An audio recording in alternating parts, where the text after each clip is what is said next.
Hello, I'm Neil Quigley and welcome to my podcast.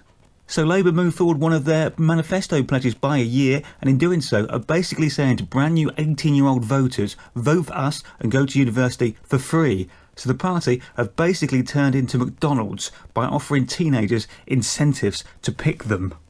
While the Conservatives want to take pensioners' houses away from their children, so they've somehow become like grot bags from Rod Hull and Emu's Big Pink Windmill. There's somebody at the door. UKIP launched their manifesto in the week. Their leader, Paul Nuttall, plans to stop terrorism, but like all politicians in these pre-election pledges, gives us no actual plan of how it will be achieved. And the Green Party slip up at their general election policy launch as they print their entire manifesto on non-recycled paper. Good news this week as Donald Trump visits Israel and Saudi Arabia and the world does not end, although potentially with his views on women he's got a lot more in common with them than you'd necessarily think. Ironically, as Donald Trump serves his first year in office as president, America's most celebrated circus performs for the last time and closes. I can only presume they felt that they couldn't compete with the new administration, especially when it comes to the clowns. Donald Trump met the Pope at the Vatican. He's only popped to Italy from the Middle East, so he'll be able to use his laptop on the plane when he flies back to America. Former President Barack Obama is visiting Edinburgh. You know, like when he was president, you kind of have to do things to blend in. Like when he went to Dublin, he had a pint of Guinness. Well, he still thinks he needs to do that. The first thing he did when he arrived in Scotland was go and play golf at St Andrews. It is a bank holiday weekend where thousands of people decide to spend most of their Friday and Monday stuck in traffic in their cars just to get away and relax for a few days.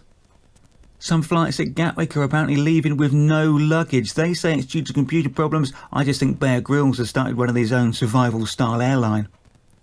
The train company that runs the classic Flying Scotsman train has now decided not to publish its timetable due to people turning up to see it and causing problems. South West Trains are thinking of copying this idea, so we won't know how delayed all their train journeys are. According to research from Spain, the healthiest way to cook mushrooms is in a microwave, but I think they're just saying that so they've got more time to sleep during the afternoon. As scientists discover flamingos save more energy by standing on one leg, it now appears hopping may not be as healthy for you as originally thought. It looks like these fitness trackers you can buy are way off when it comes to working out what calories you've actually burned off, but don't worry, you don't need them. It's quite simple. If you're putting on weight, you're not burning off enough calories. Wayne Rooney is left out of the latest England squad. If he gets back in next season, he will have had more comebacks than his hair. John Terry played his last game for Chelsea and was substituted in the 26th minute, which was his shirt number. Good job they used that and not his IQ, or he would have been taken off in the first minute. Movie news, Hugh Grant is set to play a disgraced politician. I thought he already had when he virtually played Tony Blair in Love Actually. They're set to make a Bollywood version of Rambo. I thought the boxing film Rocky would have lent itself to that a bit better. A 1963 original Beatles poster sold for £28,000 at auction.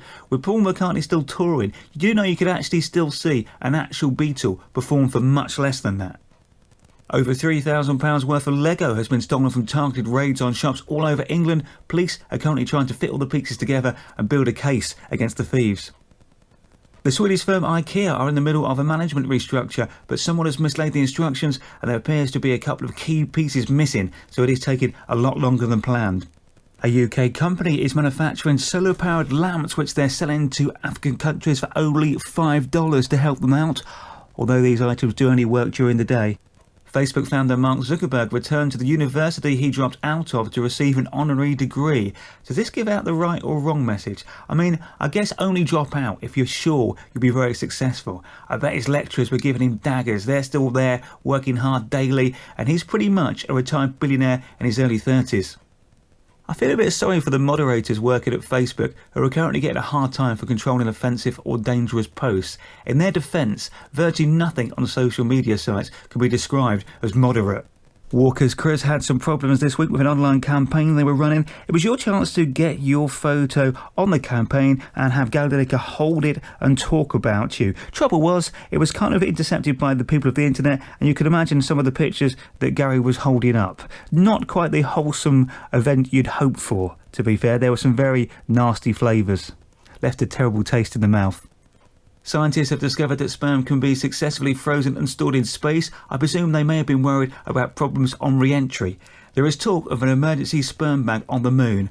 I mean, that really would be a giant leap, to be fair. Thanks for listening. See you next week. Have fun.